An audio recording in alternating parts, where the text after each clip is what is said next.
prazer de anunciar a seguir a palavra do senhor deputado Gurgel do Amaral, líder do Partido Trabalhista Brasileiro. O Brasil vive uma grande hora com a promulgação da Constituição de 46. E no futuro, com as grandes possibilidades que o seu texto apresenta em matéria de revisão, eu tenho certeza de que nós poderemos consignar aquilo que não foi possível fazer passar em plenário. Pois não, com muito prazer. Particularmente aos meus queridos amigos da Bahia. Reafirmo-lhes aqui que não há noites eternas. Restaurou-se a democracia no Brasil. Muito obrigado, senhor deputado Coronel Juraci Magalhães, da União Democrática Nacional do Estado da Bahia. Vamos ouvir a palavra do senhor constituinte deputado Gustavo Capanema. As constituições nascem em momentos decisivos, momentos que precisam ficar guardados no coração e na memória dos homens. Decretar a Constituição é um ato de grandíssima importância, mas cumpri-la é que é o supremo dever. Temos o prazer e a honra de apresentar nesse momento a palavra de Sua Excelência, o senhor senador Luiz Carlos Prestes, do Partido Comunista do Brasil, cuja palavra toda a nação brasileira ouvirá pelo noticiário radiofônico da Agência Nacional. Para nós comunistas, o momento de hoje em que promulgamos a Constituição da República é o resultado de anos de luta pela democracia e contra o fascismo em nossa terra. A Carta Constitucional que hoje adotamos, cremos nós que não está na altura das necessidades atuais do progresso de nossa pátria. Mas, apesar disso, é sem dúvida uma carta democrática. E será o Partido Comunista o defensor intransigente da Carta Constitucional de 1946.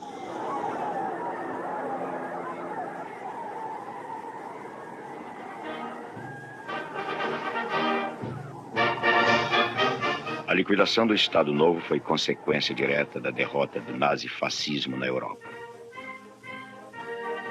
Os militares brasileiros não podiam admitir o paradoxo de lutar pela democracia no exterior e, ao mesmo tempo, aceitar uma ditadura em casa. A nação estava exausta de autoritarismo e de arbítrio. Os protestos seguiam o ritmo da vitória dos aliados. Campanha pela anistia, críticas nos jornais, pressões do embaixador americano. As massas se agitavam, o ditador cedia terreno. Suas manobras continuistas, camufladas por promessas de redemocratização, foram inúteis. Um pretexto palaciano levou o exército a depor o caudilho.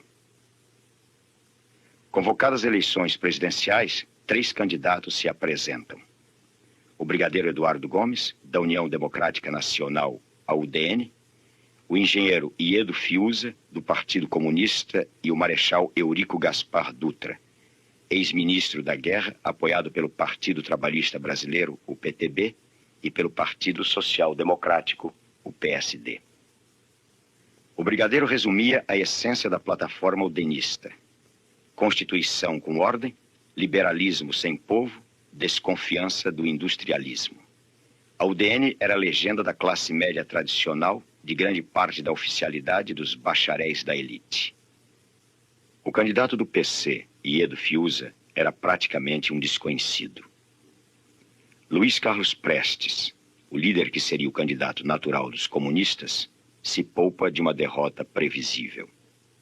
Olhados com desconfiança pelos militares, eles terão seu lugar na política do pós-guerra, enquanto russos e americanos permanecerem aliados. Essa aliança será logo rompida. Em 1947, o avanço eleitoral dos comunistas e a Guerra Fria levarão o PC à ilegalidade. As forças políticas que sustentavam Vargas desde 1930 constituirão o PSD e o PTB.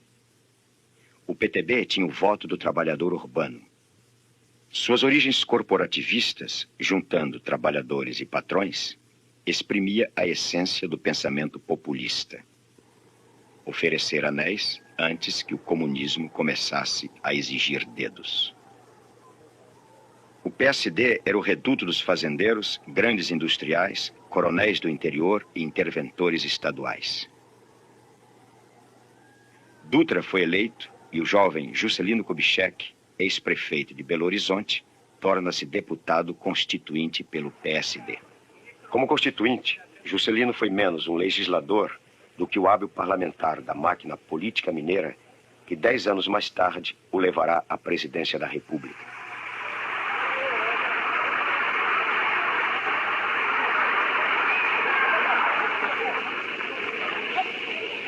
Prometo manter, defender e cumprir a Constituição da República, observar as suas leis, promover o bem geral do Brasil, sustentar-lhe a união, a integridade e a independência.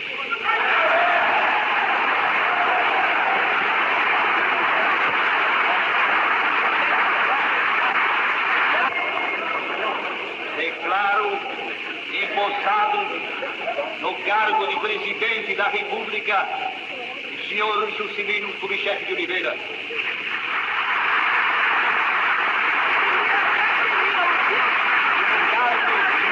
Vice-presidente da República, o X-Vice senhor Dr. João Goulart.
Sem a tua companhia.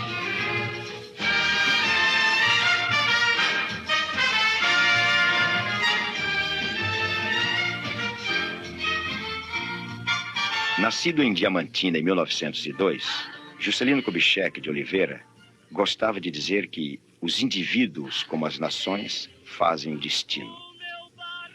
Era uma divisa de entusiasmo e dinamismo que o levaria dos marasmos do interior mineiro à presidência da República. Descendente de imigrantes tchecos, órfão de pai aos 2 anos, criado por sua mãe, uma professora primária, a carreira de Juscelino foi rápida. Telegrafista auxiliar, médico, deputado, prefeito, governador, presidente. Em 1931, o casamento com Sara Lemos o introduzirá na tradicional família política mineira. A pedido de sua sogra, tornou-se então médico da Polícia Militar, o que o levou a combater, no ano seguinte, os constitucionalistas de São Paulo ao lado do governo, contrariando seus pendores legalistas em benefício de suas ambições pessoais. Nessa ocasião, encontrou Benedito Valadares, figura-chave na política mineira. Durante o Estado Novo, designado por Vargas interventor em Minas, Valadares faz Juscelino prefeito de Belo Horizonte em 1941.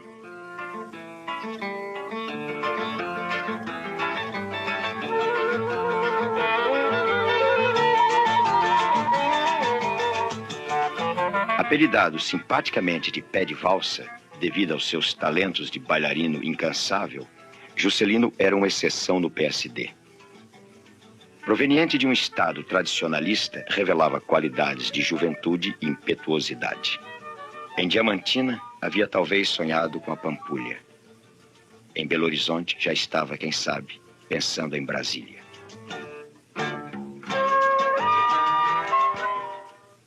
Cinco anos após sua deposição, Getúlio Vargas voltou ao poder apoiado em Adhemar de Barros, ex-interventor em São Paulo, eleito governador em 1947. Vargas se adaptou aos anos 50 como soube se adaptar aos anos 30. Explorou habilmente a tendência brasileira em perdoar e esquecer em política. Em seu exílio, mostrou-se conciliador, disposto a aceitar as regras do jogo democrático. Sua estratégia consistia em aliar o antigo ao que havia de novo na política brasileira. Com os políticos tradicionais, só interessados no poder, praticou o velho empreguismo. Para os pobres, ofereceu a mística trabalhista, bem-estar social, nacionalismo econômico, sindicalismo tutelado. Sua tática variava. Seu público tanto era composto de caciques do interior quanto de eleitores urbanos. Em Minas, estado conservador, representava o estadista sóbrio. Falando no Rio, prometia ao povo subir com ele as escadas do Catete. Por empenho de Dutra, o PSD lançou o nome de Cristiano Machado, sem ressonância nacional, contando apenas com o eleitorado mineiro. Candidato ao governo de Minas, Juscelino teria forçosamente de apoiar o candidato de seu partido. O maior adversário de Vargas era o brigadeiro Eduardo Gomes, candidato da UDN e um dos articuladores de sua deposição em 1945. Nas urnas, Vargas venceu.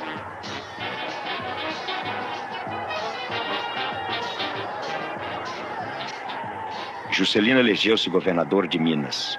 Foi a vitória dos 200 comícios delirantes, do verbo fácil, dos 1000 discursos que cativaram o povo simples, da memória incomum capaz de reconhecer uma amizade remota. Contrariando os setores mais tradicionais de seu partido, Juscelino defendeu uma economia industrializante, baseada no binômio energia e transporte. A semente do futuro plano de metas estava lançada.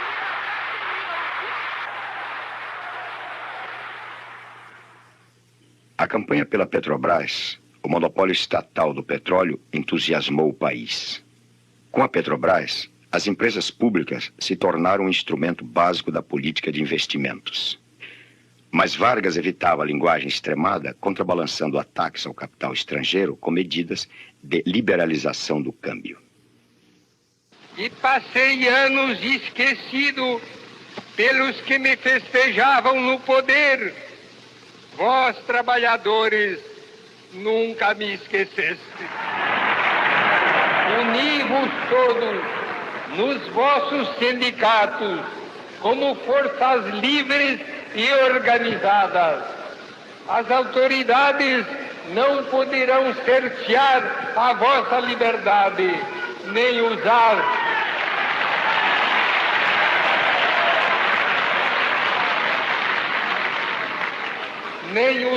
de pressão ou de coação. O sindicato é a vossa arma de luta, a vossa fortaleza defensiva, o vosso instrumento de ação política. Na hora presente, nenhum governo poderá subsistir ou dispor de força eficiente para as realizações sociais, se não contar com o apoio das organizações operárias.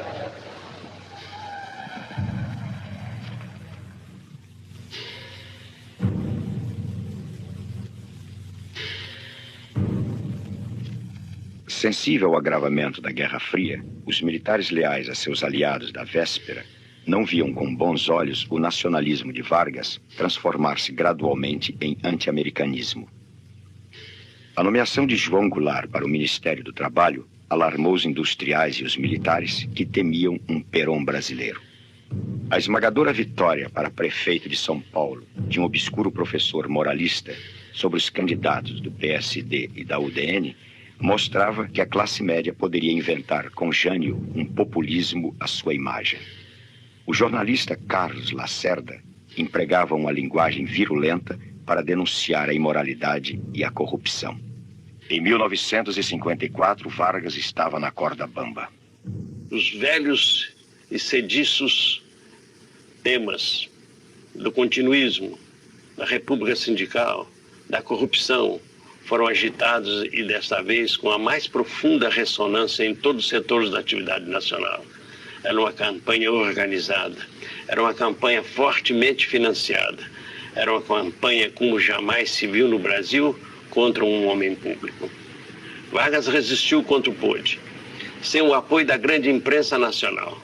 Tendo toda ela unanimemente contra os objetivos do seu governo, ele prosseguiu na realização de sua política de defesa intransigente dos interesses do povo e dos interesses da economia nacional. Em determinado momento, essas forças mais aguerridas e melhor organizadas passaram a exercer contra ele uma ação de natureza político-militar.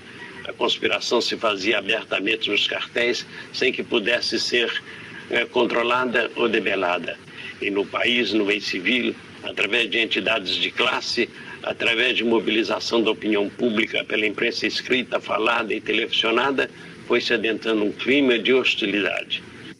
O atentado contra Carlos Lacerda, que custou a vida do major da aeronáutica Rubens Vaz, desencadeou o golpe contra Vargas. Tramado por amigos do presidente, à sua revelia e executado por ordens diretas de sua guarda pessoal, o atentado escandalizou a nação. Sobretudo os companheiros de farda de Vaz, que organizaram a chamada República do Galeão, precursora dos futuros inquéritos policiais militares destinados a apurar delitos de civis. Ao saber do atentado, Getúlio comentou: esta bala não era dirigida a Lacerda, mas a mim. Eu queria perguntar a Gregório Fortunato, como chefe da guarda pessoal do ex-presidente, a quem ele devia direta e imediatamente obediência nessas funções. Não aceito pergunta de jornalista. Coronel Scarpa. Então eu, Coronel Scarpa, vou perguntar ao Gregório, a quem devia, como chefe da guarda, imediata obediência? É ao chefe da Casa Militar e ao presidente da República. O ultimato do alto comando do Exército, endossado pelo próprio ministro da Guerra Zenóbio da Costa, foi entregue a Getúlio na manhã do dia 24 de agosto de 1954. No mesmo dia, Vargas matou-se.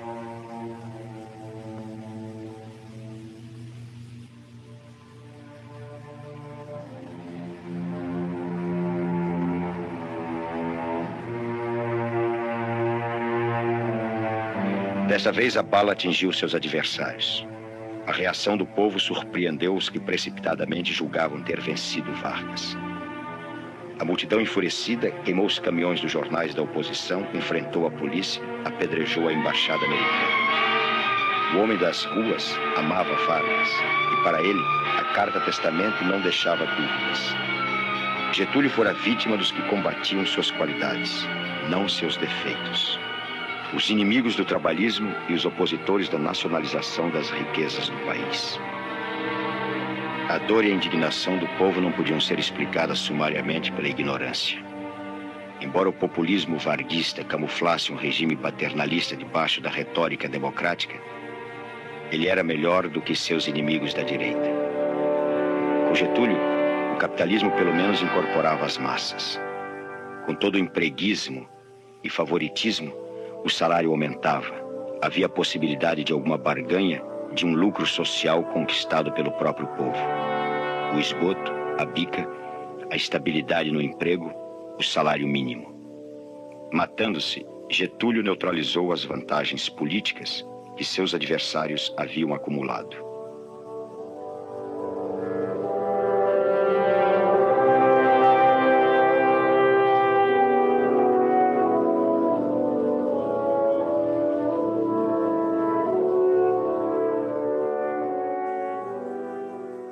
O vice-presidente Café Filho substituiu Getúlio. Antigo líder sindical, era do partido de Adhemar de Barros e tivera seu nome ao lado de Vargas em 1950 como parte de acordos eleitorais. Bem mais conservador do que o presidente, Café tinha praticamente rompido com Getúlio durante a crise política que precedeu seu suicídio. A UDN aplaudiu o novo presidente. Seu ministério era conservador e os ministros militares, com exceção do general Lott, eram notórios antigetulistas. Amorim do Vale na Marinha, Eduardo Gomes na Aeronáutica e Juarez Távora na Casa Militar. Juscelino tornou-se logo candidato da ala renovadora do PSD à presidência. Por esmagadora maioria, conseguiu a indicação oficial em janeiro de 1955. Estava seguro de que havia chegado sua hora.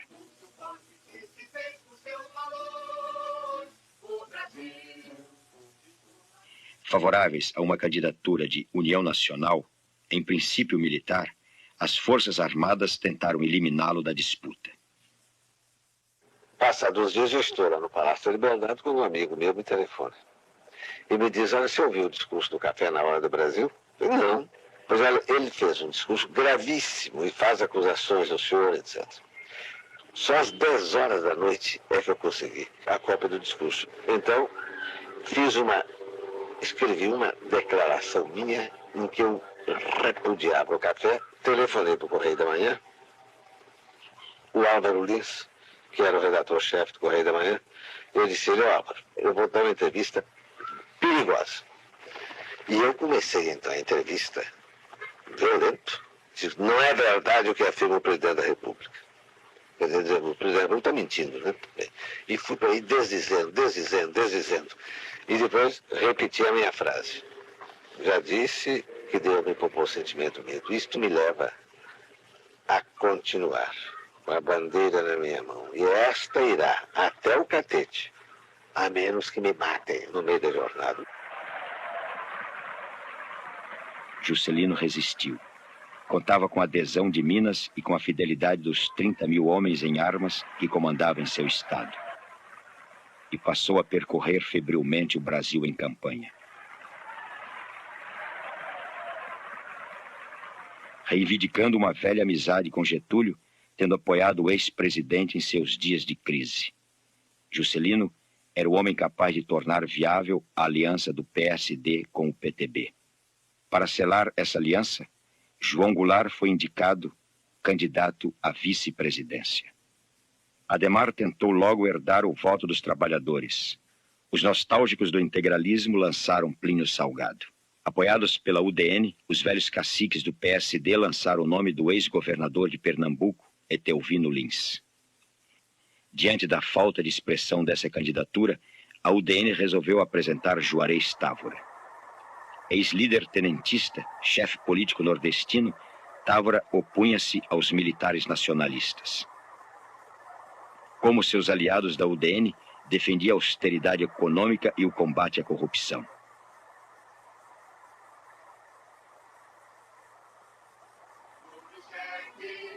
A resposta de Juscelino era a promessa de uma arrancada desenvolvimentista que realizaria uma administração de 50 anos em 5.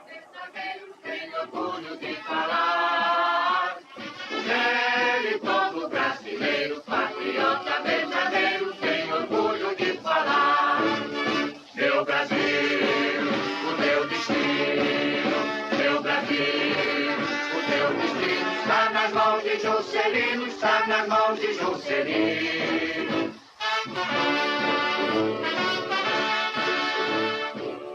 As eleições foram unanimemente consideradas limpas, livres e honestas. Abertas as urnas, Juscelino vencera por 36% dos votos, menos do que os 49% que Getúlio conseguira em 1950. Adhemar havia transformado Kubitschek num presidente eleito pela minoria do eleitorado. Os eternos advogados do golpe voltaram à carga. Os votos de JK eram de ignorantes, mistificadores, comunistas. De qualquer forma, insuficientes, pois não representavam a maioria absoluta dos eleitores. Os ministros militares estavam divididos. O da Marinha e da Aeronáutica defendiam a anulação do pleito e a convocação de novas eleições. Lott decidiu assegurar a posse dos eleitos. Mas houve um incidente que não tem nenhuma ligação com as eleições e que fez com que os acontecimentos se precipitassem. Foi o discurso do general Mamed na ocasião do enterro do general Canrobert. Foi para mim uma surpresa quando o então coronel Mamed, ele pediu a palavra e começou a falar. E a surpresa aumentou e também, para mim, preocupação, quando, ao invés de tratar da vida do general Canrobert, das suas virtudes, dos seus serviços às Forças Armadas do Brasil, ele passou a abordar problemas tipicamente políticos. Um dos fatos que também me surpreenderam foi que, ao terminar o discurso lá do Mamed, o então presidente da Câmara, Carlos Luz, cumprimentou efusivamente. Surpreendeu-me essa fusão, porque eu não via motivo para isso. Não. Ele não tinha feito a mesma coisa com outros oradores que falaram que justamente focalizaram em suas orações o passado do general Canrobert.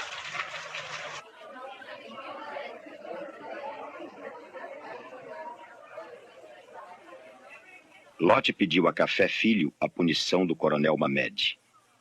O clima de tensão agravou-se com a súbita e conveniente crise cardíaca do presidente em exercício, que deixava o governo nas mãos de Carlos Luz, comprometido com a conspiração anti-Kubitschek.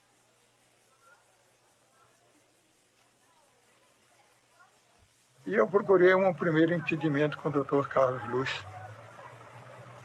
E o Dr. Carlos Luz disse-me nessa ocasião que iria determinar que a autoridade judiciária estudasse o problema. Eu ponderei que não se tratava de um problema jurídico, mas de um problema militar. E eu tinha apresentado 4 soluções possíveis. Uma era o coronel Mamed voltar para o Ministério da Guerra, que ele já estava na Escola Superior de Guerra mais tempo do que o que era normal, e eu não punia. Outra mais pior para ele era de que ele voltasse e eu punisse. Outra é que a autoridade militar a que ele estava subordinado, que é o chefe das Forças Armadas, o punisse. E, finalmente, que o presidente punisse. Qualquer das 4 soluções, para mim, resolvia o problema disciplinar. O doutor Carlos Luz disse-me, então, que nenhuma dessas hipóteses fora por ele aceita. Eu digo, nesse caso, senhor presidente, eu desejo saber a quem eu devo passar as funções de ministro da Guerra. E fui para minha casa. Mandei chamar o general Denis. Ele veio, então propôs-me que pusesse a tropa de prontidão. E eu disse, não, isso não é necessário e é inconveniente. Trata-se apenas de uma mudança de ministro, não uma necessidade da tropa do exército. Não, mas a marinha aeronáutica estão. Eu digo, mas eles são poucos, de sorte a movimentação deles não dá lugar a que o povo perceba que há qualquer coisa normal. E o general Denis despediu-se, não muito satisfeito com a solução que eu dei à sugestão dele. Para mim, pessoalmente, o melhor era deixar o Ministério da Guerra, mas isto ia dar lugar, com certeza, a que pudessem tentar desrespeitar a Constituição. Decidi, então, chamar o general Denis. Eu bati o telefone, ele atendeu. Eu disse, olha, eu decidi agir e temos pressa, vamos agir imediatamente. Foi o 11 de novembro de 1955. O presidente deposto, alguns de seus ministros, oficiais da Marinha e da Aeronáutica, zarparam para Santos a bordo do cruzador Tamandaré.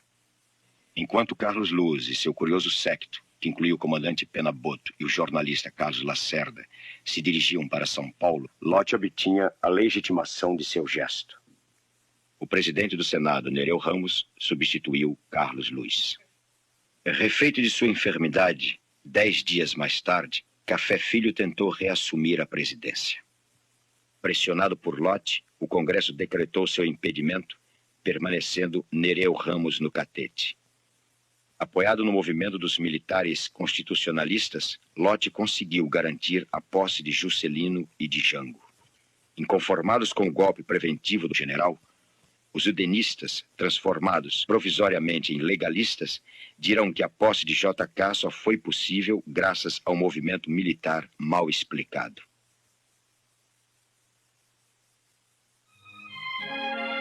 Passadas as ameaças, Juscelino viajou ao exterior. No início de 1956, em busca de apoio internacional. Foram 20 dias apressados pelos grandes centros econômicos, durante os quais o novo presidente demonstrou pela primeira vez em escala internacional seus dons de sedução. Nos Estados Unidos, foi apresentado ao jovem e promissor Nixon. Saudou Eisenhower e tranquilizou Foster Dulles. Os capitais estrangeiros seriam bem-vindos ao Brasil, e a melhor maneira de combater o comunismo seria enfrentar a miséria com a prosperidade, não com a repressão. Na Alemanha procurou a tecnologia. Para garantir a expansão industrial que pretendia para o Brasil, Juscelino aproveitou as medidas tomadas durante o breve período Café Filho, que permitiam aos investidores estrangeiros importar equipamentos industriais para a produção de bens, que obedeciam às prioridades do governo brasileiro. Uma das prioridades de JK será a indústria automobilística.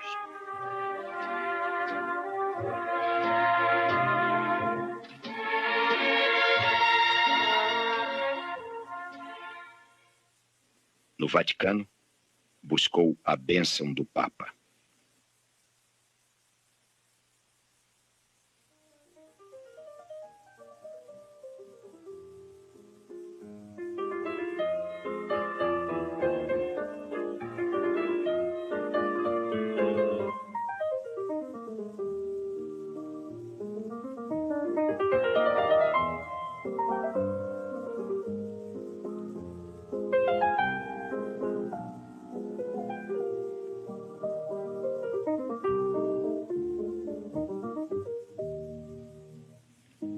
Juscelino tomou posse no dia 31 de janeiro. O ciclo de tensões não se havia esgotado. Ferida por reveses sucessivos, mas com grande poder de ataque no Congresso, na imprensa e nas Forças Armadas, devido a seu prestígio com a classe média, a oposição udenista permanecia ativa. Havia apenas perdido momentaneamente a possibilidade de um caminho extralegal para o poder. Para manter a estabilidade política, JK teria que ser suficientemente hábil para não contrariar ninguém.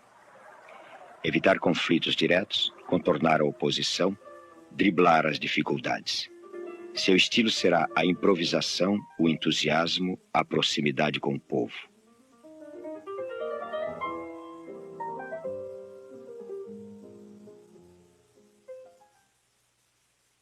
Duas semanas depois da posse, Juscelino enfrentou sua primeira crise político-militar. Sob o comando do Major Veloso, do Major Paulo Vitor e do Capitão Lameirão, oficiais da aeronáutica voam para a região de Santarém, no Brasil Central, onde imaginam criar um foco de resistência e levantar forças contra o governo. Veloso conhecia bem a região e seus habitantes. Prometendo mudanças sociais, consegue que um punhado de nativos embarque nesse levante absurdo.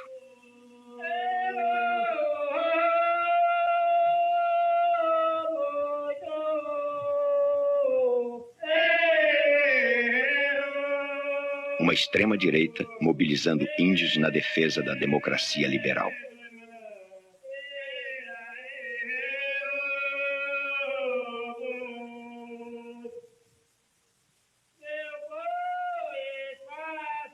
Excitada pela pregação lacerdista e fiel à lembrança do martírio do Major Vaz, essa intentona romântica foi reprimida pela própria aeronáutica.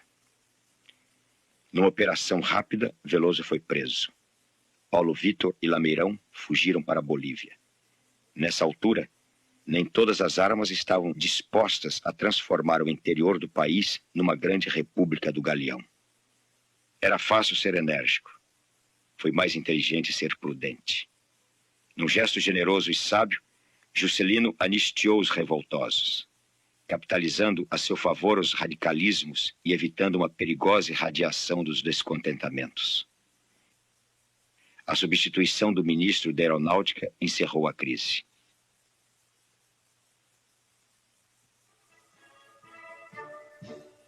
Avante, companheiros, escoteiros do Brasil, sem temer a vida hostil. Os rebeldes voltaram retoricamente enrolados na bandeira nacional. Avante, mocidade altaneira. Depois do levante da direita, virão os protestos da esquerda. A habilidade de JK em contornar impasses será testada regularmente. Em maio de 1956, quando a Light aumentou o preço das passagens de bondes, provocando um quebra-quebra estudantil, o governo intercede, conseguindo reduzir as tarifas da empresa concessionária. Marcos Oise, presidente da União Nacional dos Estudantes em 1957, descreve o estilo de JK negociador. Me lembro como se fosse hoje. Uma greve de ônibus aqui no Rio de Janeiro, um motorista morto, a polícia completamente alvoroçada, os estudantes em pé de guerra. De repente, um convite para ir ao Palácio Catete, conversar com o presidente. Lá chegando, ele nem deixou que eu começasse a cumprimentá-lo direito, que eu iniciasse os cumprimentos. E logo foi me dizendo, olha, Marcos, nós estamos numa situação, quer dizer, um plural envolvente, né? Estamos numa situação extremamente delicada e eu quero lhe expor uns fatos que eu tenho conhecimento e que, evidentemente, você não pode ter, porque você não é o presidente da República. E me contou uma série de fatos, realmente, fez uma análise dos desdobramentos e perguntou o que nós, estudantes, queríamos. Se realmente interessava a queda do governo dele. E que nós estávamos sendo usados com essa finalidade. Mas esse episódio tem, assim, uma característica mais marcante, porque ele, quando eu cheguei na sala de reunião ministerial, de reuniões, ele imediatamente se levantou e me pôs sentado na cadeira presidencial.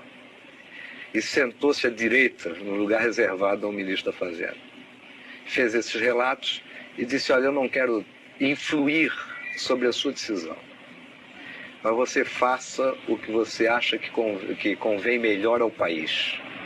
Se vocês acham que devem contribuir para a minha queda do governo, vocês prossigam na greve. Porque o desdobramento será o seguinte, eu terei que demitir hoje o Parsifal, era o Parsifal Barroso, que era então ministro do Trabalho. E em seguida começa um processo de crise dentro do governo que vai terminar me excluindo do poder. Agora, se vocês estão conscientes participando desse processo, então vocês prossigam. Se vocês não estão, tomem consciência. Mas a decisão é de vocês. Porque o que eu vou fazer seria exatamente, eu tenho certeza, o que você faria. Porque nós temos apenas compromissos com a nação, foi o que ele disse. Isso dito por um jovem que, evidentemente, só tinha compromisso com a nação mesmo, como todo movimento estudantil, foi uma coisa terrível. Embora o movimento sindical fosse, em princípio, área do PTB, controlada diretamente por Jango, Juscelino intervinha quando a situação era delicada.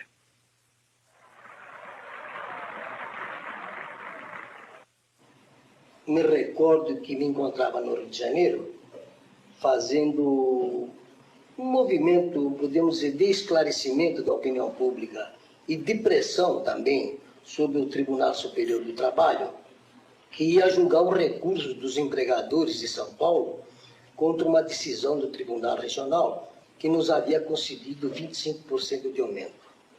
A nossa ida ao Rio é porque pairava a dúvida de que o Tribunal Superior do Trabalho mantivesse a sentença de São Paulo e que a tendência era para reduzir o que havíamos conquistado aqui em São Paulo.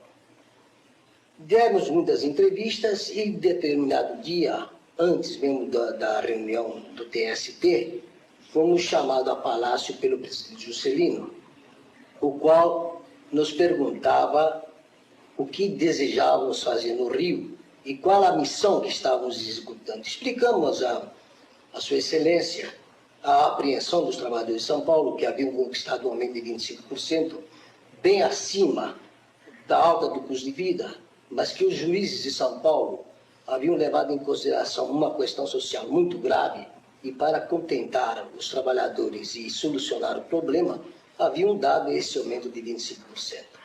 O presidente perguntou-me o que ele poderia fazer para nos ajudar nessa luta. Expliquei a ele que a ajuda que poderia ser feita era chamar o Procurador-Geral da Justiça do Trabalho e solicitar a ele um parecer favorável à nossa causa. E, dentro das possibilidades do presidente, conversar com alguns juízes amigos para que estes também votassem a nosso favor. Devo dizer que o presidente cumpriu o que nos prometeu. No dia do julgamento, o Procurador-Geral da Justiça do Trabalho deu um excelente parecer a favor dos trabalhadores, justificando o aumento salarial acima dos índices dados naquela época pelo CEPT, justificando com a grave questão social que estava gerando em São Paulo, uma greve de mais de 400 mil trabalhadores. Alguns juízes também votaram favorável, mas, infelizmente, a maioria dos juízes votaram contra, reduzindo o aumento de salário para 18%. Saímos do tribunal bastante revoltados e, em São Paulo, estavam já reunidos todas as categorias interessadas, aguardando a nossa chegada aqui para a deflagração de novo movimento grevista, a fim de manter os 25%. Quando ia saindo do Ministério do Trabalho, onde era o Tribunal Superior do Trabalho, um emissário do presidente Juscelino também já se encontrava lá e me solicitou que eu o acompanhasse para falar novamente com o presidente. Chegando lá, narrei ao presidente Juscelino o desenrolar do julgamento, agradeci o fato dele nos ter ajudado e cumprido a palavra empenhada. Aí Sua Excelência me perguntou o que iríamos fazer. Expliquei que viria a São Paulo e que iríamos sair novamente em greve para manter a conquista dos 25%. Sua Excelência, então, muito serenamente, muito sorridente, me disse: olha, Dante, greve contra a justiça não existe. O que existe é revolução. Se você e teus companheiros tiverem condições de fazer uma revolução, de derrubar o governo, façam-na. Mas se não tiver essa condição, não façam nada, porque o pau vai cantar. Quando se iniciou o governo Kubitschek, Prestes estava na ilegalidade, em consequência do fechamento do Partido Comunista e da cassação dos mandatos dos parlamentares comunistas. Em consequência desses fatos, surgiram processos penais de natureza política em varas criminais. E Prestes foi para a clandestinidade porque havia um mandado de prisão preventiva decretada. Com o governo Kubitschek se criou no Brasil um sistema democrático, um sistema político liberal e de confiança, de euforia. Mas, apesar de tudo, havia prisão preventiva, consequentemente, Prestes não podia se apresentar. E certo dia, numa audiência, o doutor Monjardim, que era o juiz processante, me perguntou por que Prestes não se apresentava. E eu lhe disse porque havia um mandado de prisão preventiva. Se ele me prometesse, se comprometesse, me desse sua palavra de honra de que ele revogaria a prisão preventiva, Prestes se apresentaria. E ele prometeu. E, em virtude disso, Prestes se apresentou ao juiz criminal e ele revogou a prisão preventiva na hora e Prestes passou a vida legal no Brasil durante todo o governo Juscelino. sem sofrer a menor restrição, atuando como um político, como um líder de uma corrente de pensamento, e assim viveu até a Revolução de 1964. É bom que se fale também de derrotas de Juscelino como presidente da República. E a mais estrondosa, em compensação, historicamente, o acontecimento mais bonito que houve no Parlamento brasileiro, ocorreu durante o seu governo. Em dado momento, o então deputado Carlos Lacerda, em seu jornal, divulgou um telegrama considerado cifrado pelo Itamaraty, onde se verificava, ou pelo menos se dizia, que um legislador brasileiro havia entrado numa negociata com o governo Perón, documento oficial. Face a esse artigo extra-parlamentar, o governo Juscelino Kubitschek resolveu responsabilizar criminalmente o então deputado e, nessas condições, solicitou à Câmara licença para processar Carlos Lacerda, que teria que responder a um tribunal militar por traição. Era um absurdo. Mas era um direito do presidente e a UDN se movimentou em defesa do seu líder. O líder da UDN, ou melhor, o líder da oposição, era o Afonso Arino Melo Franco. E o então líder do governo era o deputado Vieira de Mello. Lacerda realmente ficou muito preocupado, porque sabia do poder do governo, dos interesses que se desencadeavam contra ele, de contas que teriam que ajustar e que estava chegando a oportunidade. Durante semanas, o país inteiro foi acompanhando os trabalhos que se desenvolviam na Comissão de Justiça, aguardando a decisão final, que seria a votação em plenário. Nesta altura, a mim cabia controlar as perspectivas de voto, aqueles que, apesar de serem do governo, votariam contra o governo. E à medida que o tempo corria, o governo mandava convocar todos os seus correligionários parlamentares, todos os deputados que se encontravam no exterior, nos estados, para a votação final. Chegada a ocasião, eu, como vice-líder, cheguei à conclusão que poderíamos ganhar aquela votação se não houvesse uma lista longa de oradores na tribuna, porque diariamente estavam chegando deputados do governo, inclusive do exterior, atendendo o apelo governamental para votar. Quando se deu o encaminhamento da votação, a UDN tinha cerca de 20 deputados inscritos para defender Lacerda. E atendendo ao meu apelo, cada um deles, Odilon Braga, Nestor Duarte e outros, declaravam que deixavam de falar atendendo o apelo de liderança que eu formulara. Finalmente, há o discurso de Lacerda, que não é um discurso agressivo, inteiramente cheia a Câmara dos Deputados, o país inteiro acompanhando dia e noite aqueles debates. Vossas Excelências, senhores membros da Comissão de Constituição e Justiça, não vão decidir do destino político de um jornalista a quem a confiança de uma parte considerável do eleitorado incumbiu de aqui representar a nação. Vão decidir do próprio destino do poder legislativo e, por via de consequência, do futuro próximo da própria nação e do regime democrático, que ainda é no Brasil uma promessa há muito tempo adiada. O castigo que me querem impor não somente é desnecessário, como é injusto, mas a consequência dele é que mais nos preocupa.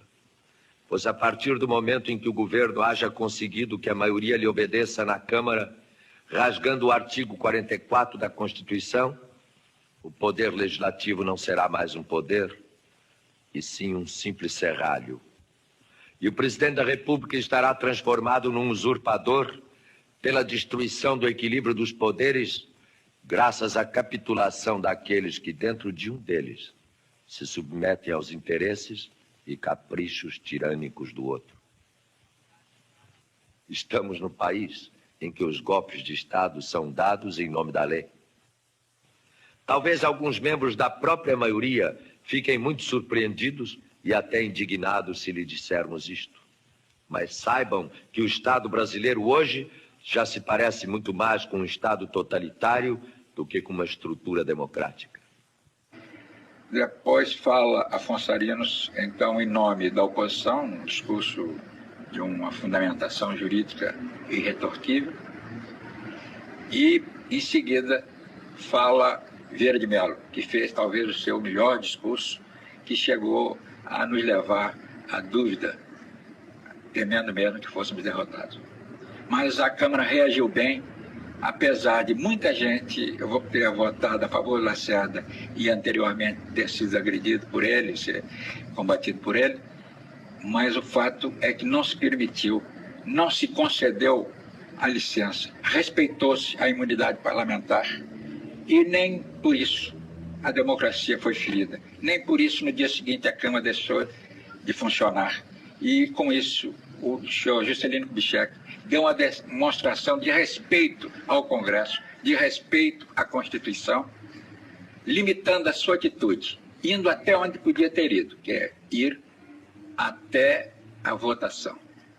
Desde que a Câmara, na sua soberania, negou a licença, ele se curvou e, como o presidente da República, demonstrou que era realmente o primeiro e o maior cumpridor da Constituição.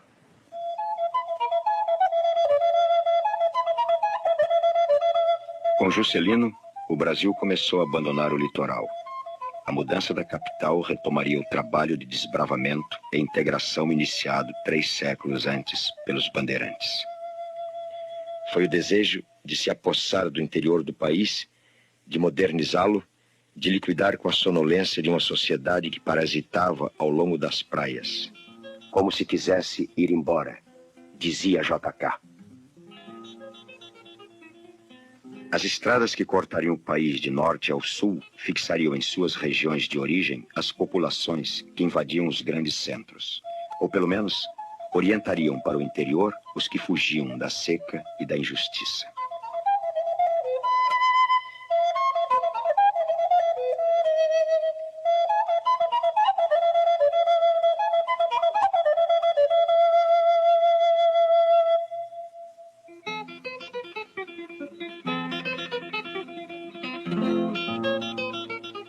Desmatando pessoalmente a floresta, Juscelino fixou a imagem de um Quixote montado num trator.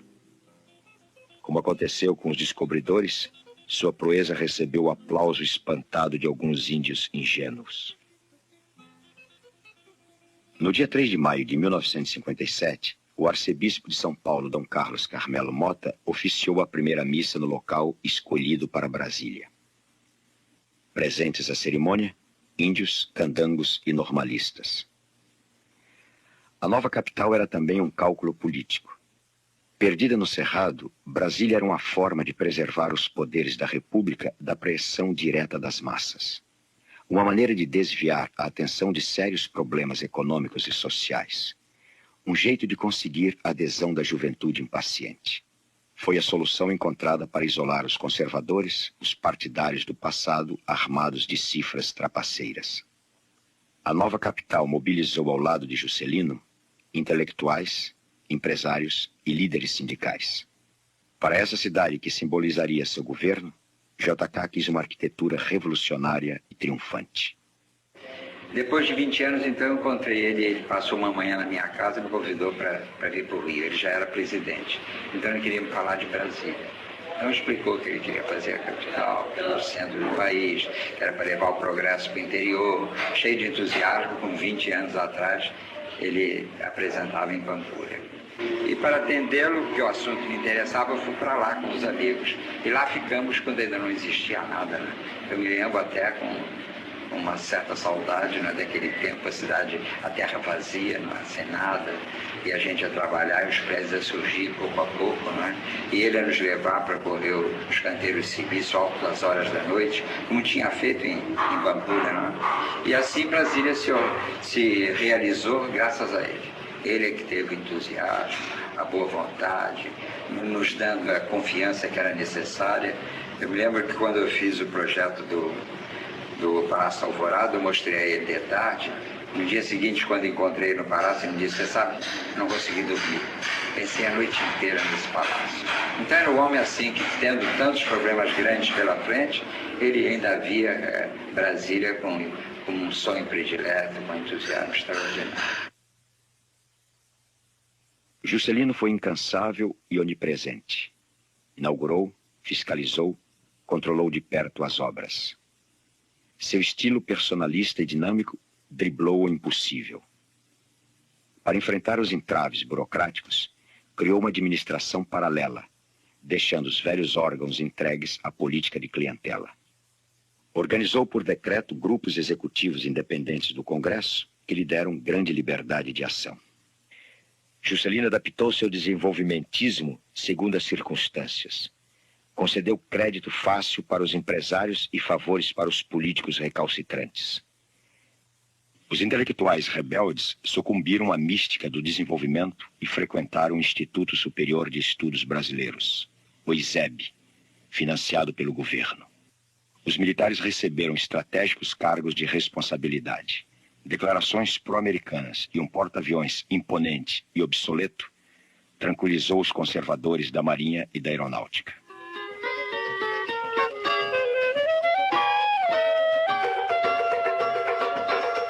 Juscelino me chamou, eu vou morrer de saudade, mas vou. Juscelino me chamou, eu vou morrer de saudade, mas vou. O homem tá chamando.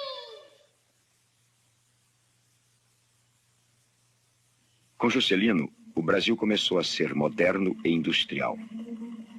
Para JK, o país necessitava de tecnologia e do capital estrangeiro. Industrializar era erguer fábricas capazes de romper o ciclo de país exportador de matéria-prima e importador de produtos acabados. Estabelecidas estas bases essenciais para a indústria de transportes do Brasil, nós podemos dizer que já vamos realmente avançados nesse caminho, pois com os entendimentos realizados com inúmeras fábricas, inúmeras grandes indústrias, a última das quais foi a General Motors e a Ford dos Estados Unidos, nós teremos nesse período de governo 130 mil veículos rodando no Brasil, já fabricados em nossas usinas.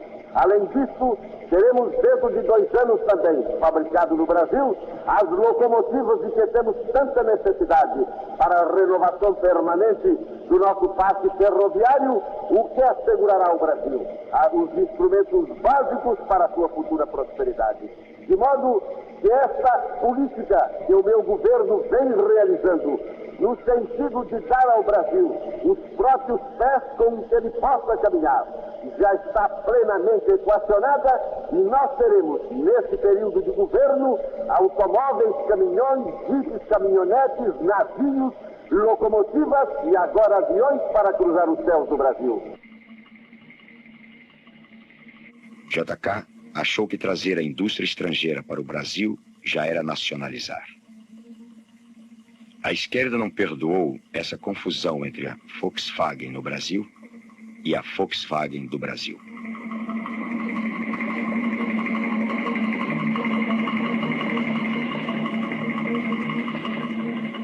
Durante os anos JK, o Brasil teve a ilusão da confiança, o desejo de se internacionalizar, a vontade de se descobrir.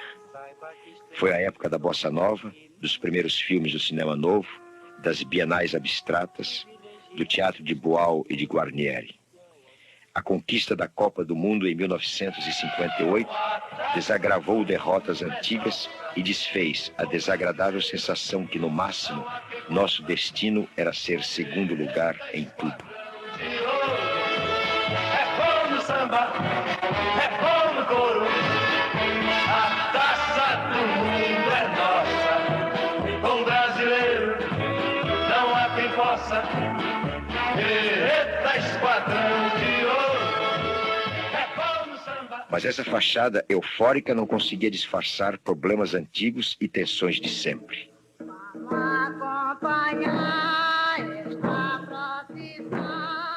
Em 1957, a situação do Nordeste tornou-se preocupante. A seca deixou milhares de pessoas sem comida e trabalho.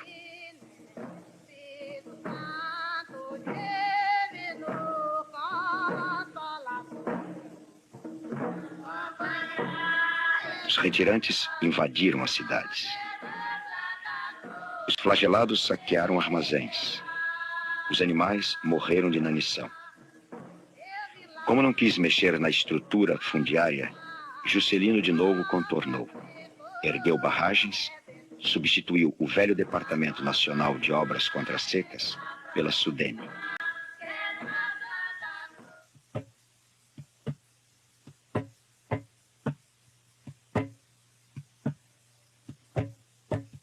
Esse mesmo clima de insatisfação e desespero se manifesta no quebra-quebra das barcas. Em maio de 1959, o governo havia concedido 30% de aumento aos marítimos que operavam o transporte entre Rio e Niterói. O grupo carreteiro concessionário desse serviço subvencionado pelo Estado exigiu um aumento nas tarifas, tentando, como de hábito, transferir para o usuário o ônus do aumento salarial. O governo negou. Os carreteiros recusaram-se, então, a aumentar os marítimos, que entram em greve. Sem transportes, o povo reagiu como de hábito. Despejou sua raiva contida em cima da estação das barcas. Tocou fogo no que havia pela frente, depredou a casa dos carreteiros.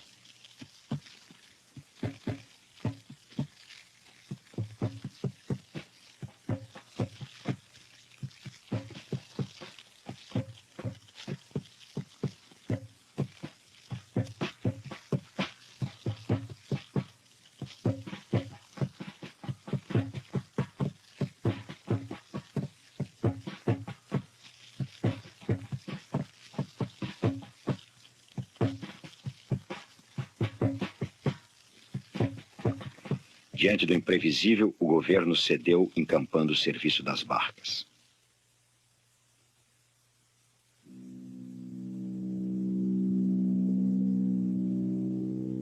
As pressões também vinham do exterior.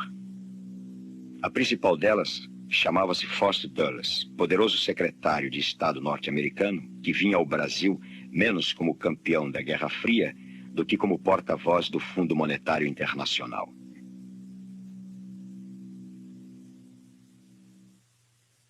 O fundo, conselheiro dos meios financeiros internacionais, julgava o programa de Kubitschek faraônico e irresponsável e condicionava a liberação de novos empréstimos necessários ao plano de metas a um tratamento de choque contra a inflação. JK não quis sacrificar o otimismo à austeridade. Sentiu que escolher a estabilização contra o progresso seria dar razão aos que o acusavam de preferir o bom humor dos banqueiros internacionais à soberania do país. Depois de muita negociação e algumas hesitações, rompeu com o fundo num gesto grandiloquente. Como a decisão não correspondia aos interesses permanentes, a reconciliação veio logo, negociada pelo mesmo Foster Dulles. As obras de Brasília prosseguiram e as medidas impopulares pregadas pelos americanos foram transferidas para o próximo presidente.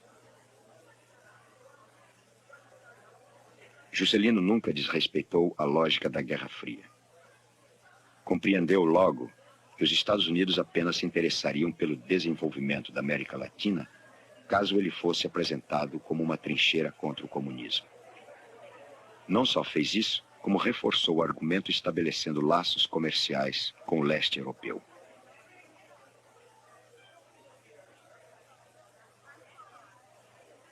O poeta Augusto Frederico Schmidt, redator da Operação Pan-Americana, levou o recado a Washington.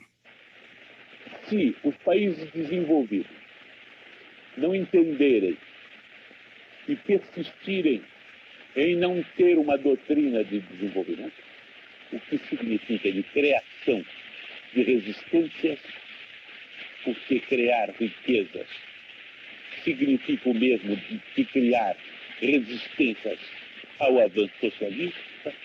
Se essas nações não tiverem esta noção, não tiverem um espírito de missão, eu não tenho nenhuma dúvida em dizer que as chances de vitória do mundo socialista são enormes.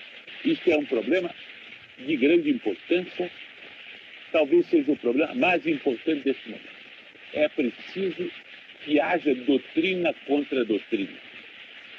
E a doutrina do Bloco Ocidental é a doutrina da defesa do homem, criando-lhe condições de vida. É impossível que países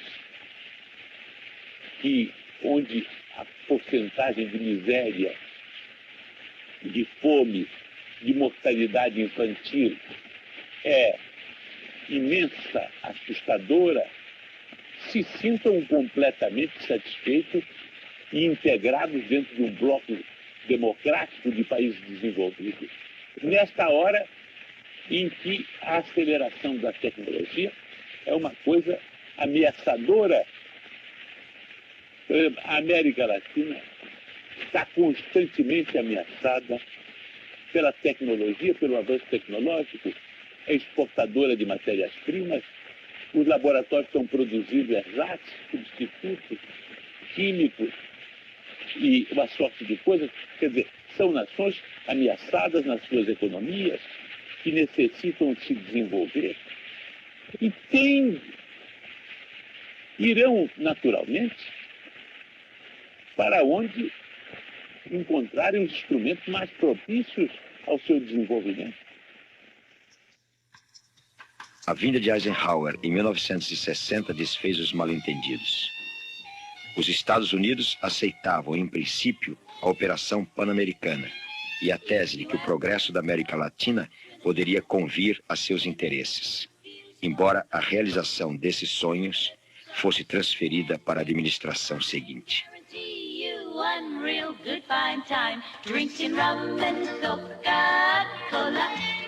Go down Point Cumana, both mother and daughter are working for the Yankee dollar.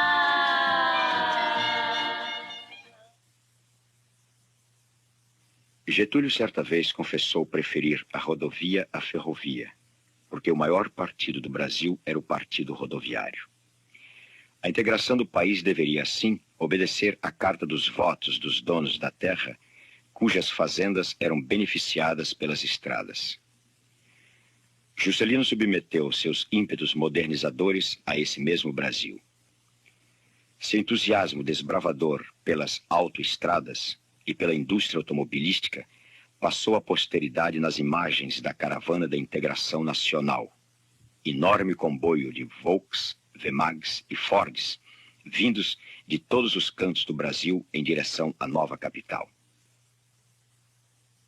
A grande gincana patriótica, pelo menos em seus últimos quilômetros, foi capitaneada pelo próprio JK a bordo de um minúsculo e simbólico Romizeta. Dom Quixote, dessa vez, quis simbolizar modestamente a proeza de ter desenhado no mapa 14 mil quilômetros de estradas.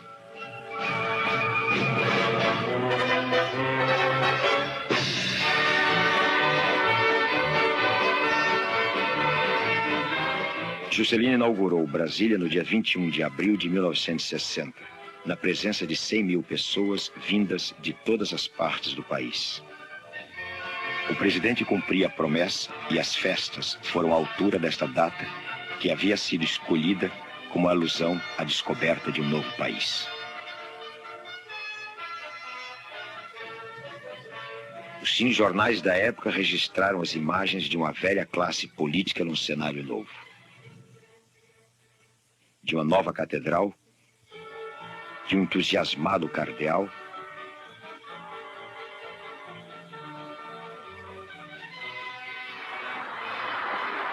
de palmas parlamentares, de acenos, flechas e de fogos de artifício.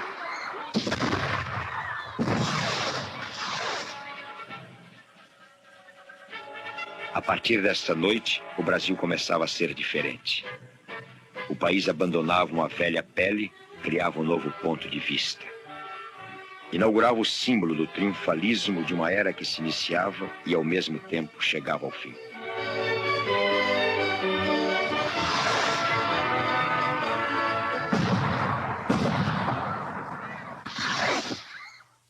À medida que o mandato de Juscelino chegava ao fim, crescia o problema da sucessão.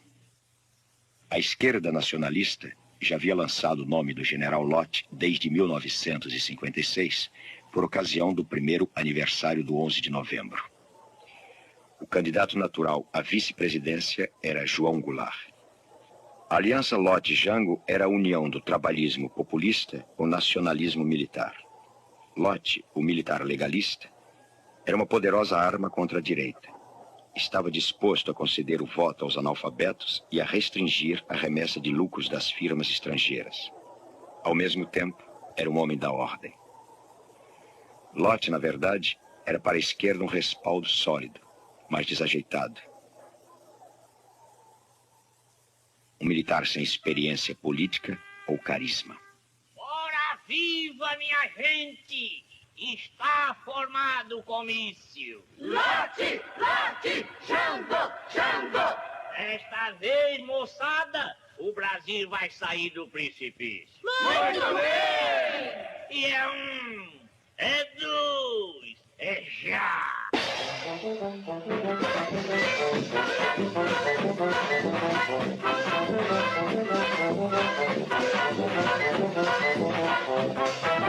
Vão ganhar, Lott e João Goulart vão ganhar.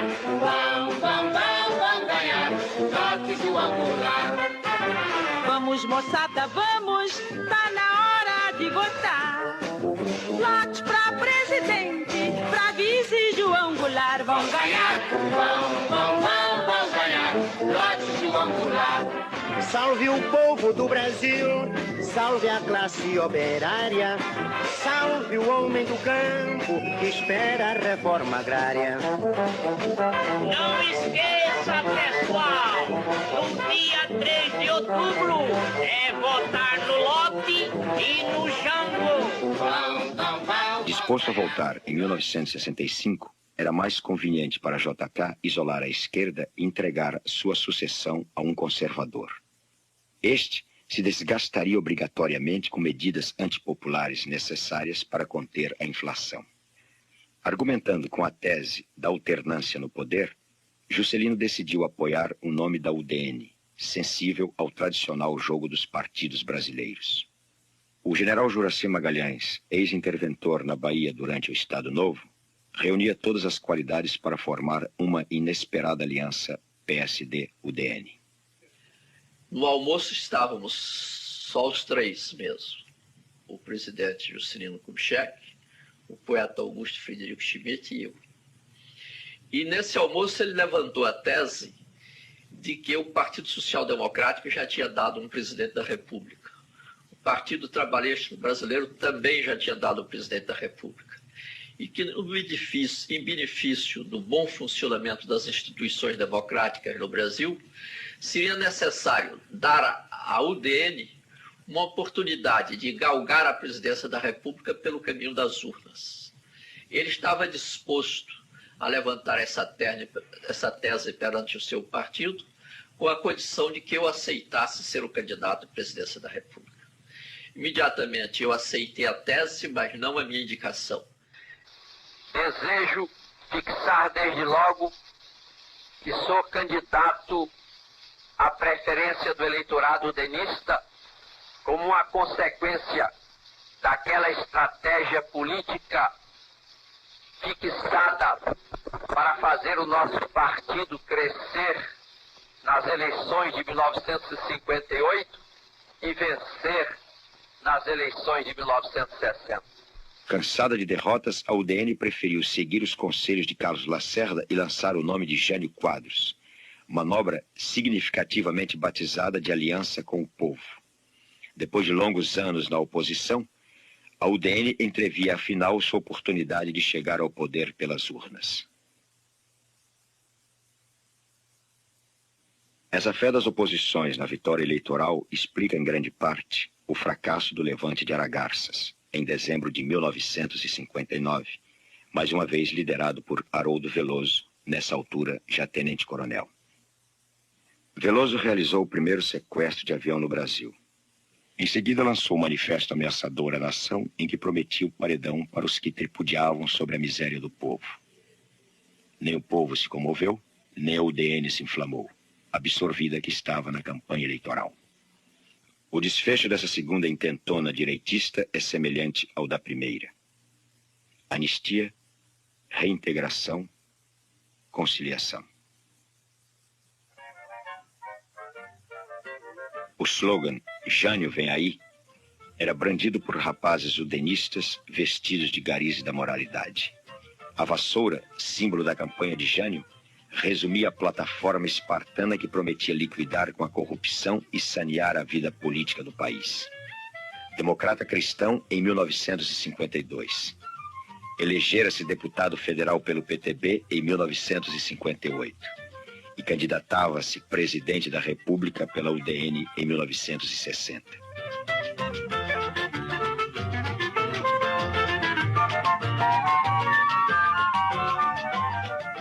A campanha, em todo caso, refletiu a risonha e tolerante atmosfera do governo JK. A crítica foi praticada como um direito adquirido. Rir ou discordar não era uma concessão a título precário. Nesses dias distantes, Jânio chegou mesmo a cumprimentar sua própria caricatura.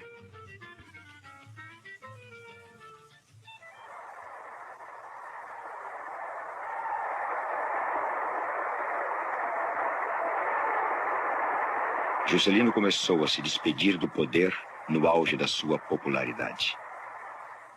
Obviamente, tinha os olhos voltados para o Planalto, onde pretendia tomar posse em 1966. Partia com a segurança de quem sempre permitiu que a nação julgasse e corrigisse seus atos. Tinha o orgulho de haver mantido o regime democrático contra os esforços empregados em derrubá-lo. Realizou mesmo o inacreditável feito de convencer a todos de que a democracia no Brasil estava consolidada. Pela primeira vez, um candidato udenista conseguiu empolgar as massas. Jânio foi eleito por 6 milhões de votos, quase o dobro da votação do Marechal Lott. Desta vez, embora não tenha alcançado a maioria absoluta do eleitorado, a UDN não reclamou. Até então, nenhum presidente brasileiro assumira com tanta autoridade para cumprir seu programa de governo. A última transmissão de poderes, a que compareceram 2 presidentes civis, foi feita em termos protocolares e mutuamente elogiosos. Excelentíssimo senhor presidente Jânio Quadros,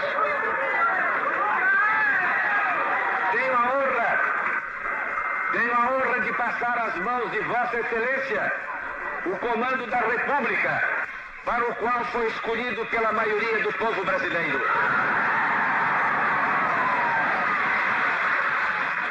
Ao fazê-lo, quero repetir o que reiteradamente tenho dito, depois que se verificou nítida a vitória eleitoral de Vossa Excelência. O meu desejo de que seja feliz em seu governo. Tenho, nesse momento, como razão maior de orgulho, poder entregar a Vossa Excelência o governo da República em condições muito diversas daquela em que eu recebi no tocante à estabilidade do regime. Está consolidada entre nós a democracia e estabelecida a paz que todos esperamos duradoura.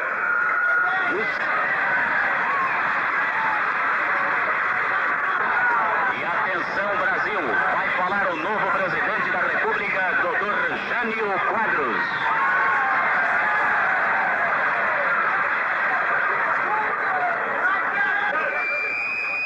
Presidente, recebo neste instante de vossas mãos a faixa simbólica do governo de nossa pátria.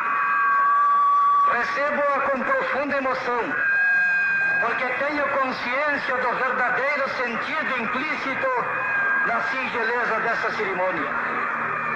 Recebo-a não pelas minhas forças, bem eu sei, mas pelo império da lei, expressão permanente e invencível da manifestação da maioria das vontades. Senhor Presidente, o governo de Vossa Excelência que ora se finda terá marcada na história sua passagem, principalmente porque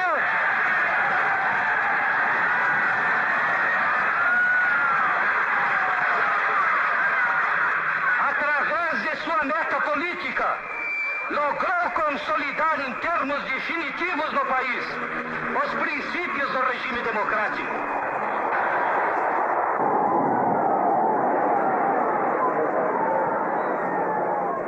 Jânio inaugurou seu mandato atacando o governo Kubitschek.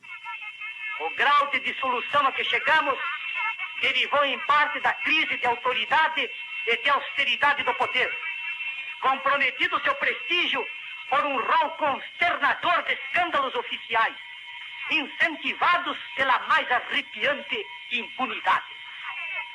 Apercebidas de que o arcabouço federal comprometia-se com especuladores empenhados no auto-enriquecimento e na autoconcessão de proveitos e regalias, fora impossível que as camadas menos favorecidas da população deixassem, por sua vez, de reivindicar sempre e incessantemente proveitos e regalias.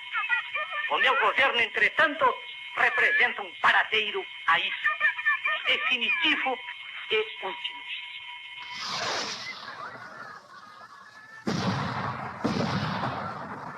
Tomou medidas moralizantes que encantaram a classe média.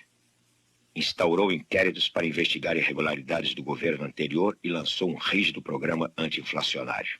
Na verdade, Jânio comportava-se como um cirurgião querendo operar pessoalmente o país a golpe de pitorescos bilhetinhos que combatiam problemas sem qualquer importância. O uso do lança-perfume no carnaval, as corridas de cavalo durante a semana, os biquínis na televisão. Era imprevisível, incerto, oscilando entre a ousadia e o desespero. Anos mais tarde, Afonso Suarino, seu ministro das Relações Exteriores, dirá: Jânio foi a UDN de porre. Sob pressão, Juscelino inventou uma artimanha para abrir uma vaga no Senado, uma forma de permanecer na política e se proteger com as imunidades parlamentares.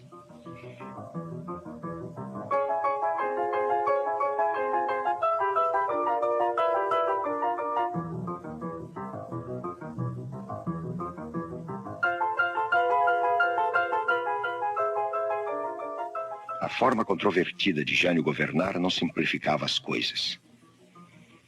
Impressionado com certas experiências terceiro-mundistas que procuravam um caminho intermediário entre o comunismo e o Ocidente, Jânio lançou uma política externa independente. Tentou negociar com a comunidade europeia e com o bloco socialista. Foi o primeiro presidente a contestar um alinhamento automático com as posições norte-americanas.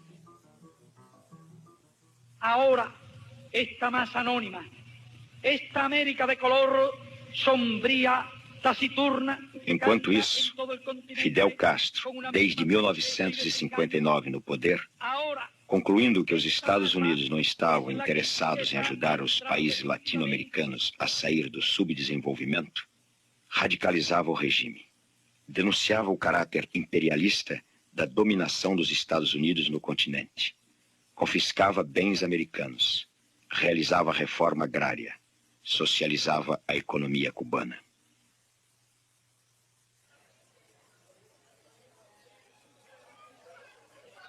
A situação de Jânio era delicada. A delegação do Brasil na Assembleia da OEA defendia Cuba justamente no momento em que a Guerra Fria no Caribe esquentara com o fiasco da invasão da Baía dos Porcos, lançada pelo presidente Kennedy.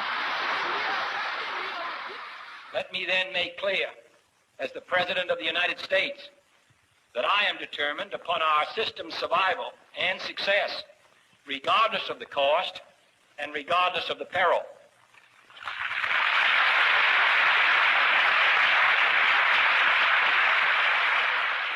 Desnorteados com o afastamento de Quadros, seus aliados de ontem, liderados por Carlos Lacerda, tentam desacreditá-lo perante a classe média e os militares. A condecoração de Che Guevara com a Ordem do Cruzeiro do Sul, somadas às crescentes suspeitas de que Jânio pretendia implantar um governo forte no Brasil, precipitaram a crise.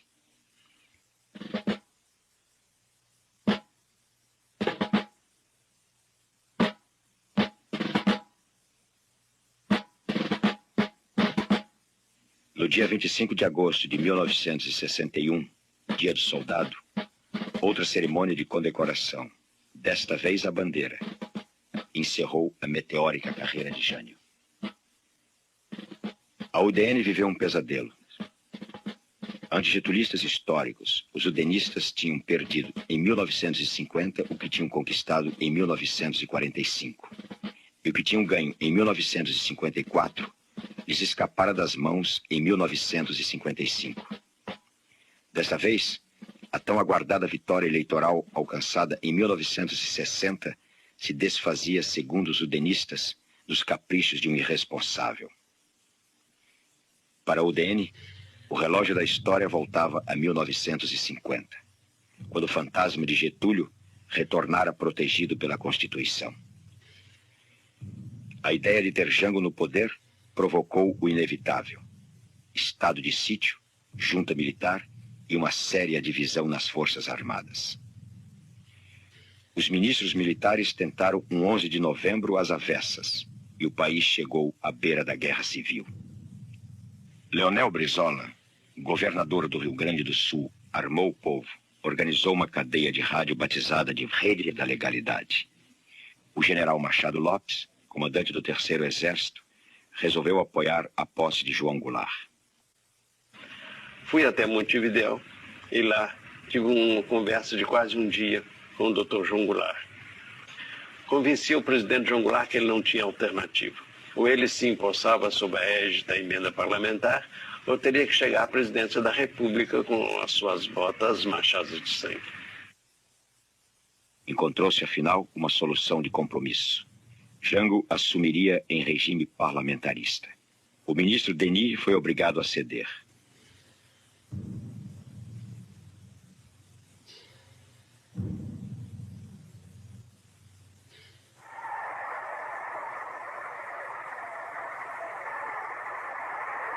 A posição de Juscelino no episódio foi exemplarmente pessedista.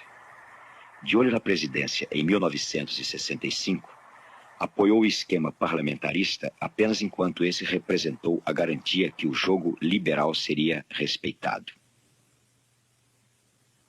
O parlamentarismo foi um artifício para restringir os poderes de Jango. Na hora do plebiscito, todos acabaram pedindo a volta de um executivo forte. Entendo que é imprescindível para o país que se dê autoridade ao governo para que ele, a partir do momento em que receber essa autoridade, possa ser julgado por todos, com isenção, e dele possamos exigir aquilo que todos os brasileiros esperam: as reformas de estrutura que sejam capazes de alterar o quadro de miséria e de subdesenvolvimento que há neste país. Por isso, eu acho que de nossa parte deve haver um esforço de todos os homens públicos do Brasil em empregar o comparecimento. O comparecimento que eu peço ao povo para dizer não ao ato adicional, não a tudo quanto foi implantado no Brasil depois da renúncia de Sr. Jânio Quadros, para que o presidente da República, então, de posse desses poderes, possa então, realmente executar o programa que todos nós desejamos. Em janeiro de 1963, o regime presidencialista venceu por esmagadora maioria. Na fase pós-Juscelino, o retorno a Vargas, personificado por Jango, era um passo adiante.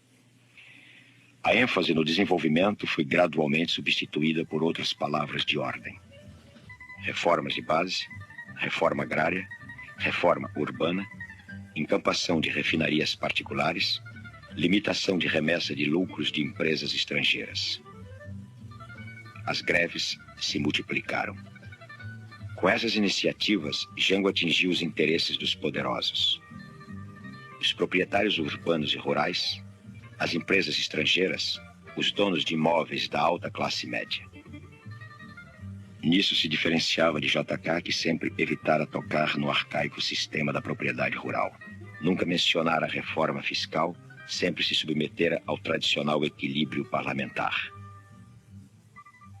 Surgiu uma nova estratégia política que Juscelino nunca ousara pôr em prática.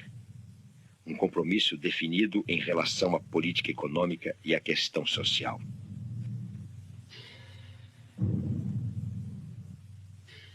Aos poucos, a situação se radicalizava. Os comícios se sucediam, os sindicatos se agitavam.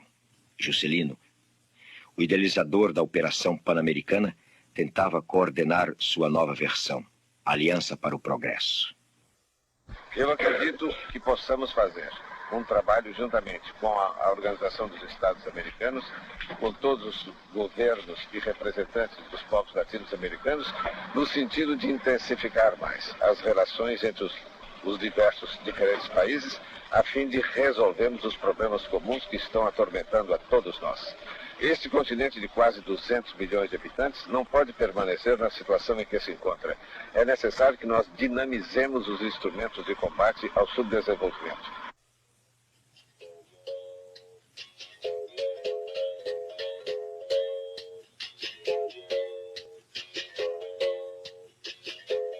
No Rio, o governo e as organizações sindicais e trabalhistas, no mesmo palanque, tentavam dinamizar esses instrumentos de combate ao subdesenvolvimento num estilo diferente.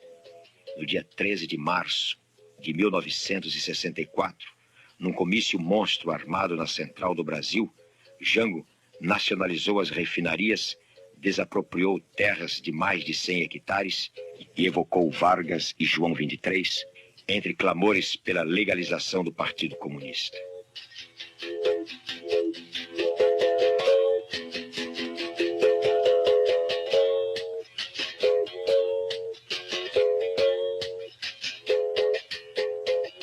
Para os militares, foi o equivalente a rejeitar expressamente as regras do jogo democrático.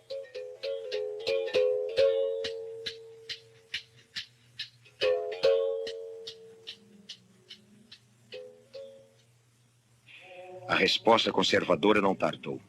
Em São Paulo foi organizada uma marcha da família com Deus pela Liberdade, tendo à frente a esposa de Adhemar de Barros, ex-combatentes de 1932 e milhares de pessoas com o rosário nas mãos.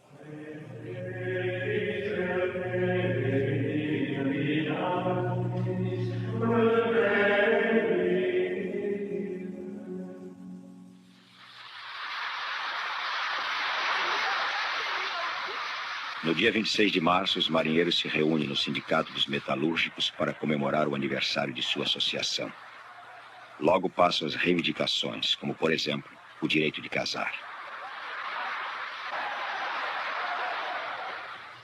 A manifestação foi considerada um sério desafio ao princípio da hierarquia militar. A situação se agravou quando os fuzileiros enviados para tomar de assalto esse sindicato provisoriamente transformado em Coraçado Potemkin aderiram ao movimento de protesto.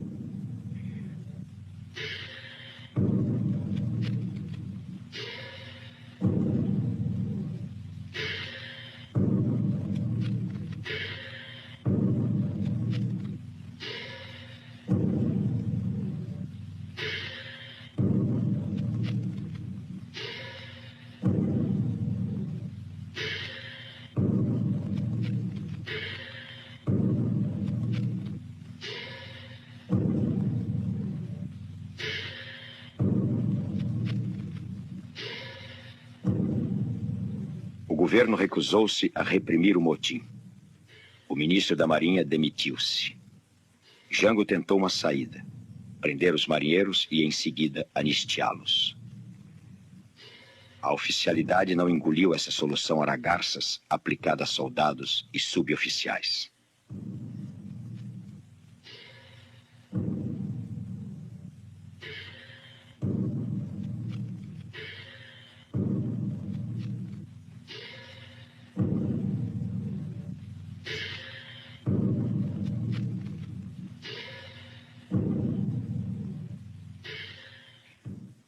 1º de abril de 1964 amanheceu com manchetes extremamente sérias.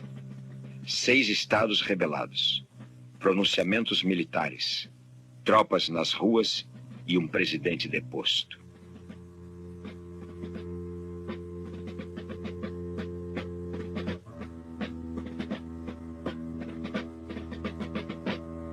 Magalhães Pinto, então governador de Minas, transformou-se num dos heróis legalistas do dia. Na véspera, havia lançado o general Mourão Filho em direção ao sul para uma guerra que não aconteceu.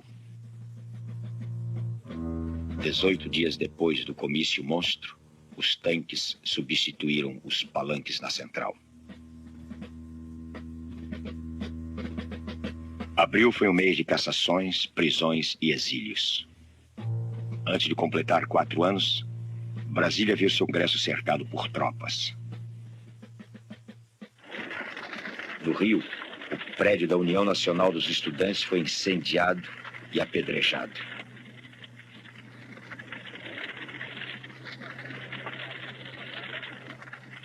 Copacabana comemorou com danças nas ruas a vitória da nova ordem.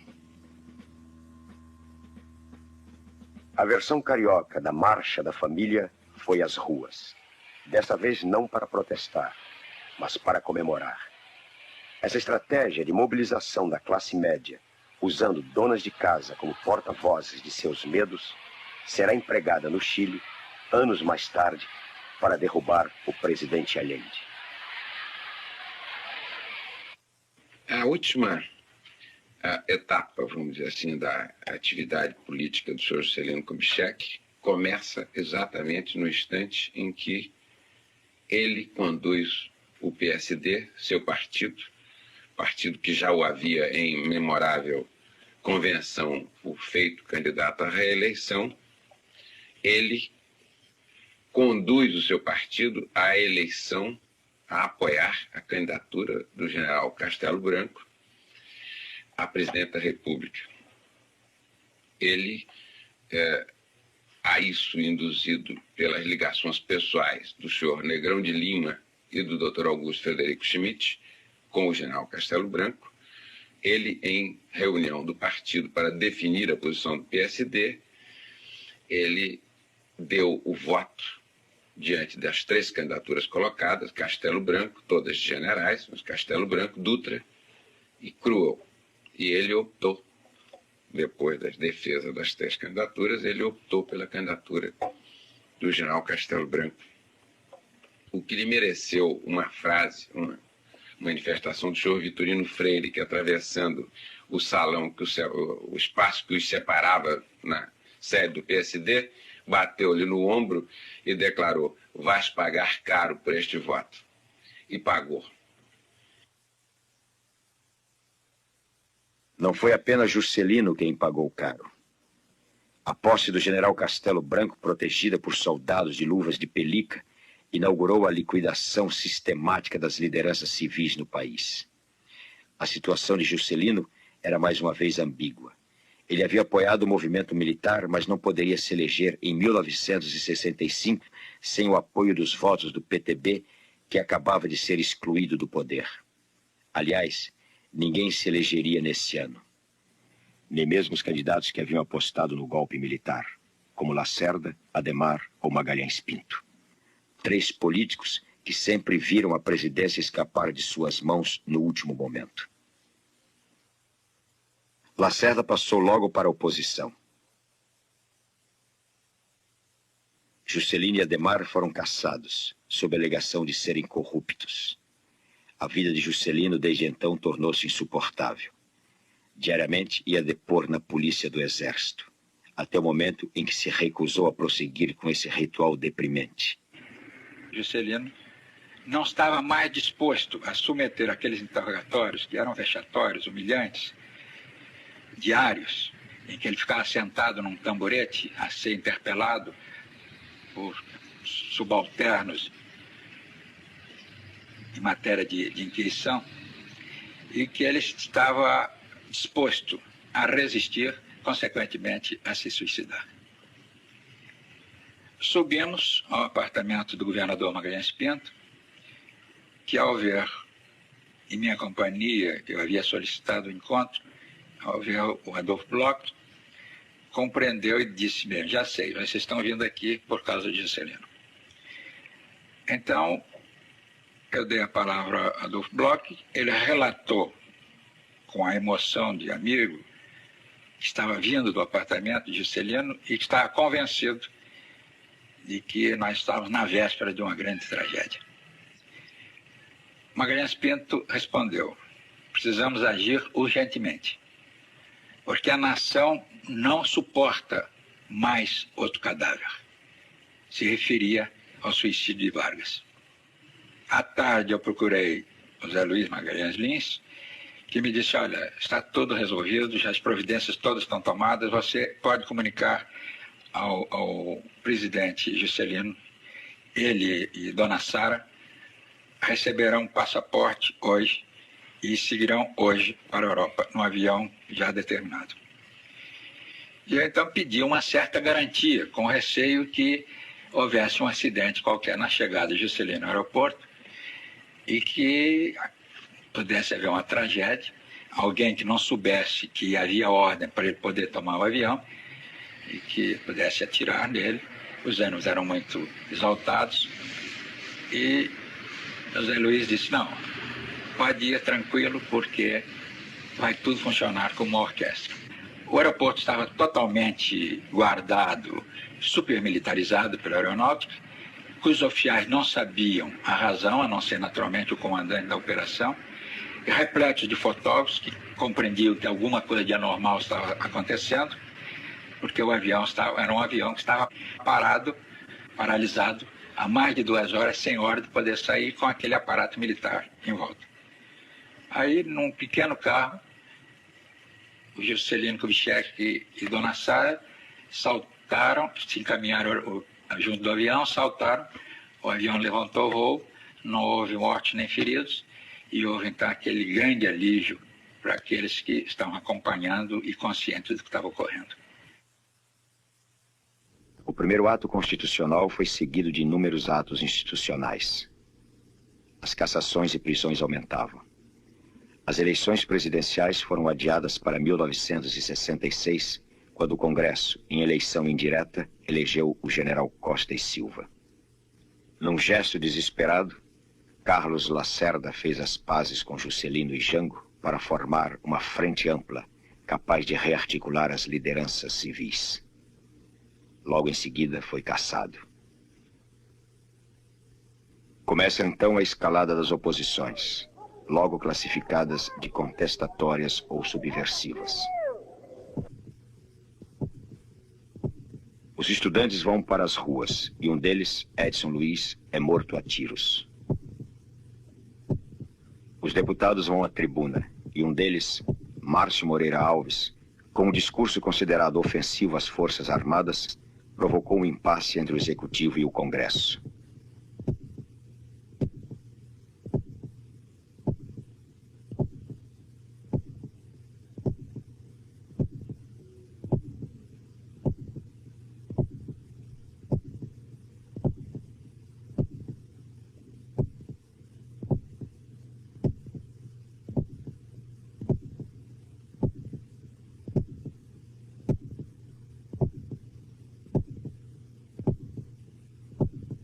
Vai proclamar o resultado da votação. Sim, 141 senhores deputados. Não, 216. Brancos, 12. Total, 379. O projeto foi rejeitado. Vai o arquivo. Diante da recusa dos parlamentares em conceder a licença para processá-lo, o governo decretou o ato institucional número 5 e fechou a Câmara e o Senado. Marcito teve a consciência de que, ao sair do Congresso, após a vitória de sua imunidade, começava ali seu exílio. O AI-5 consagrou o arbítrio, acabou com a separação de poderes, suprimiu o habeas corpus e permitiu a intervenção nos estados. Para defender a democracia, acabou a liberdade. Para manter a segurança, aboliu a justiça. Para fabricar a paz, amordaçou a imprensa. Costa e Silva adoeceu gravemente pouco tempo depois. deveria ser substituído pelo vice-presidente Pedro Aleixo. Não foi. Em seu lugar, assumiu uma junta militar composta pelos comandantes em chefe das Forças Armadas.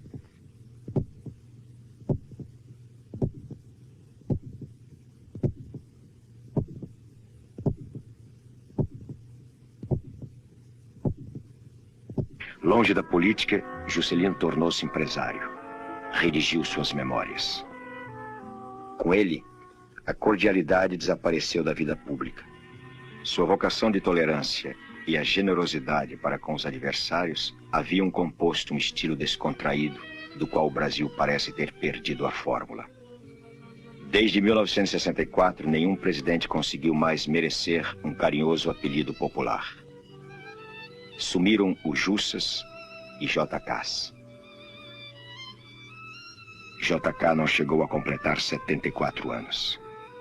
No dia 22 de agosto de 1976, seu Opala espatifou-se contra uma carreta na Via Dutra. O corpo foi levado ao aeroporto nos ombros de uma multidão que há anos não manifestava sua emoção nas ruas. O hino nacional e os versos do Peixe Vivo o acompanharam até a Catedral de Brasília. O Brasil seguiu o ofício pelo rádio de pilhas. A televisão foi obrigatoriamente discreta. Ao contrário de Jânio, cuja carreira passou à história como um argumento destinado a provar que a democracia no Brasil era um sonho impraticável, JK personificou na memória brasileira o oposto: a viabilidade do regime democrático e o respeito incondicional à Constituição.